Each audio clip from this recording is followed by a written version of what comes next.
Volvemos con el análisis sobre la crisis política y de distintas aristas, como decíamos antes de la pausa, que se registra desde hace ya 20 días en Perú, en esta nación andina. Para el análisis nos acompaña Martín Guerras, analista político, es catedrático universitario. Martín, bienvenido, buenas noches. Muy buenas noches, Tatiana, qué gusto estar aquí con usted. Igualmente, muchísimas gracias. Martín, hay distintos puntos de análisis, pero sin duda uno que genera muchísima preocupación y sobre todo entre la población que lo vive es la militarización de Puno. ¿A qué crees que se debe esta respuesta, esta arremetida del gobierno de Dina Boluarte y además la expresión en cómo llegan los militares a recorrer las ciudades de esta región, de Puno, del sur del país, fuertemente armados, con los cánticos, como si fueran a la guerra, para ser bien descriptiva? Bueno, en realidad lo que está ocurriendo es que el gobierno usurpador de Dina Boluarte ha perdido lo poco que tenía del apoyo de algunos reductos de grupos sociales de clase media, digamos, en el país frente a los crímenes que se han venido dando.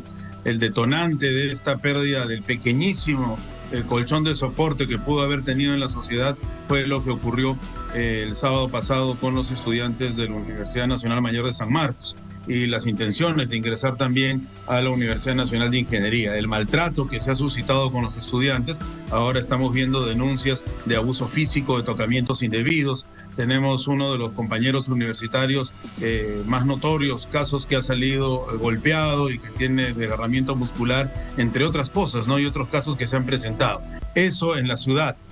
Sumado a las matanzas que se están dando en el interior del país, ha generado que el sector que más está luchando contra el gobierno dictatorial, los compatriotas de Puno, y se hayan sumado más de estos compatriotas a la lucha y hayan recrudecido su esfuerzo por proclamar a favor de la democracia, en contra del gobierno dictatorial de Dina Boluarte y por las consignas que está planteando nuestro pueblo. Entonces, como están resistiendo con mucha fuerza, el gobierno se ve arrinconado y ha enviado de manera brutal, diría yo, y contra todo criterio de derechos humanos y hasta de táctica política, un tremendo contingente armado hasta los dientes, como tú bien dices, con proclamas y cánticos, como si estuvieran yendo a una guerra de defensa de la patria, lo cual demuestra que hay dos Perú en realidad, el Perú oficial de los poderosos, de los poderes fácticos, y el Perú profundo, postergado, marginado.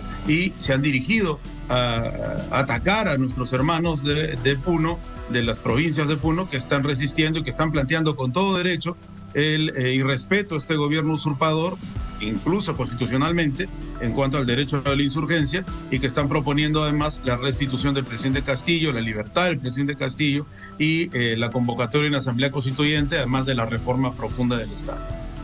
A la víspera, la presidenta designada después de este golpe parlamentario al presidente Pedro Castillo, Martín, que Puno no es Perú.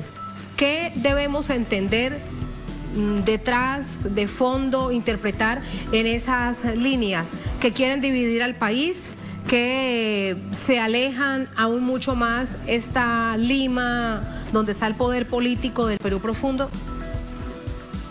Sí, tal vez quiso decir y se expresó mal que no solo Puno es el Perú, ¿no? Y que el Perú es más amplio que Puno, pero la frase de todas maneras es infeliz porque recrudece las diferencias sociales que tanto han lastrado a nuestro país lamentablemente y lo siguen haciendo, y que además es una zona sensible, porque haciendo un poco de historia de las repúblicas que surgen después de la guerra de independencia, no solamente el Perú, todas nuestras repúblicas, son un poco armadas a la fuerza de los acontecimientos, ¿no? No es que fueron los antiguos territorios, ni siquiera coloniales, ni mucho menos prehispánicos. Entonces, esta armazón de repúblicas, un poco bajo los condicionamientos del contexto, generaron esta unión y desunión al mismo tiempo entre el sur del Perú y el altiplano. Por eso es que el presidente Arce dice que somos pueblos hermanos, es cierto, pero también es cierto que se ha hecho mucho desde las élites para separar esos pueblos. Entonces, tomando en cuenta lo delicado del asunto, decir una frase como esa, mal pensada y mal expresada, lo único que hace es recrudecer las distancias sociales, que se note aún más el olvido en que se encuentra la zona del altiplano y específicamente Puno, entre otras regiones como Huancavelica, Ayacucho, Apurímac, Cajamarca, etcétera. La parte de la Amazonía también, más olvidada que otros sectores geográficos y sociales del país, y entonces la gente siga con todo derecho en la intransigencia correcta en este sentido de seguir participando en las luchas y las movilizaciones y las jornadas de protesta contra la dictadura. Las últimas horas ya de hecho se lo preguntábamos a nuestro corresponsal, ahora conocer tu análisis por supuesto, Martín. Un grupo de congresistas de organizaciones políticas de izquierda han solicitado la moción de vacancia a esta presidenta designada Dina Boluarte por incapacidad moral para gobernar. ¿Qué opinas de ello? ¿Qué probabilidades hay de que en el Congreso por lo menos de verdad se debata seriamente lo que está sucediendo cuando muy bien conocemos en general cómo está conformado el Congreso peruano? Sí, es una gran pregunta, Tatiana, porque serviría para poder hacer un análisis general de las ideas que tiene la izquierda en el Perú, las organizaciones progresistas.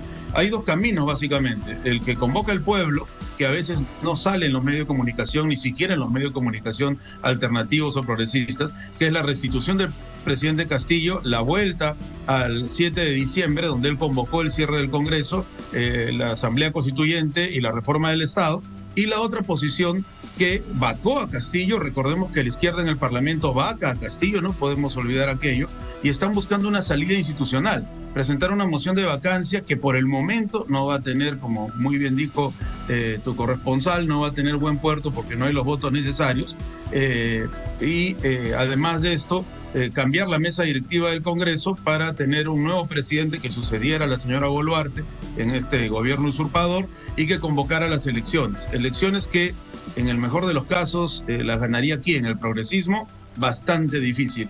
Las ganaría una alianza entre liberales de derecha y centro izquierda, podría ser, pero ¿cuál sería el programa que llevarían a cabo como gobierno?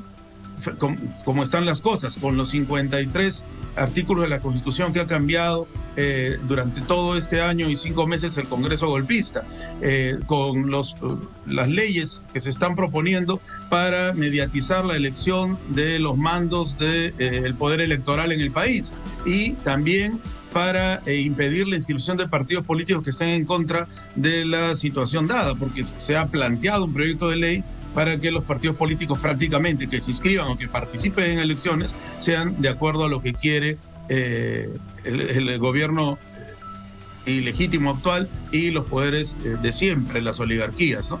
Entonces, yo no le veo mucho futuro a eso, y además es una solución de espaldas al pueblo.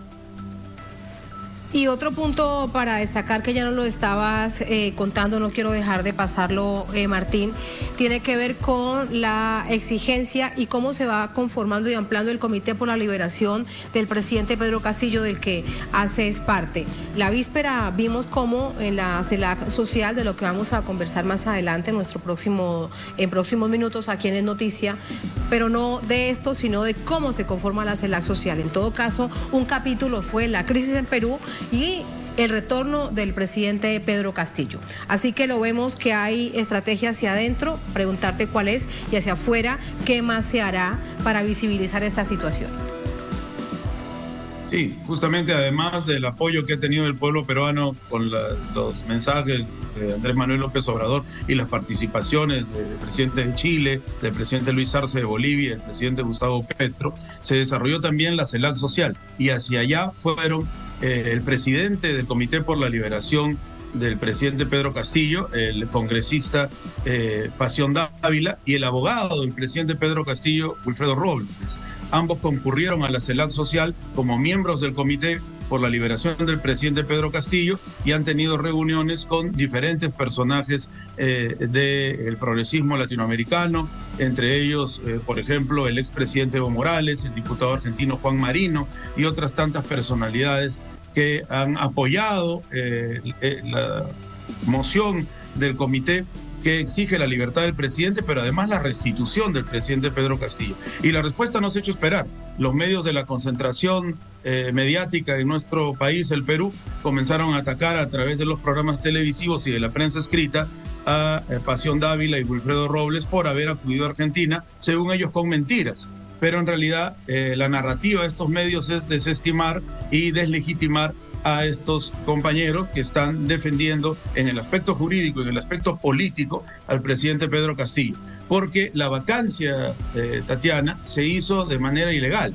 El presidente no tuvo la posibilidad de defenderse, lo cual es exigido por la ley. No tuvieron los votos para poder realizar la vacancia tal como se debe. Hicieron una vacancia express sin debate y además el presidente fue detenido supuestamente con la flagrancia que ahora se está usando para cualquier cosa. Lo mismo arguyeron para el tema de San Marcos, y el presidente era todavía presidente de la República, tenía inmunidad, que es lo que exige su investidura, y no había realizado ningún golpe de Estado. Entonces vivimos en un régimen ilegítimo e ilegal. Y es por eso que el Comité por la Libertad del presidente Pedro Castillo está teniendo tanta aceptación y está además causando las iras de las oligarquías y de los medios que la representan. De los medios de comunicación, me queda un segundo más para preguntarte, porque es que realmente nada cambia con respecto a la concentración mediática, las corporaciones mediáticas, detrás de ellos conglomerados económicos, financieros, y detrás de ellos intereses de carácter político. Muy similar sucede en otras partes de nuestra América Latina y el mundo.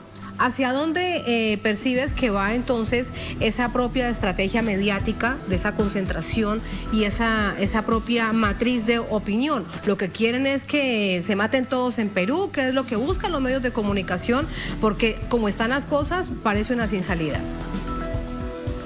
Creo que ellos tienen dos amos.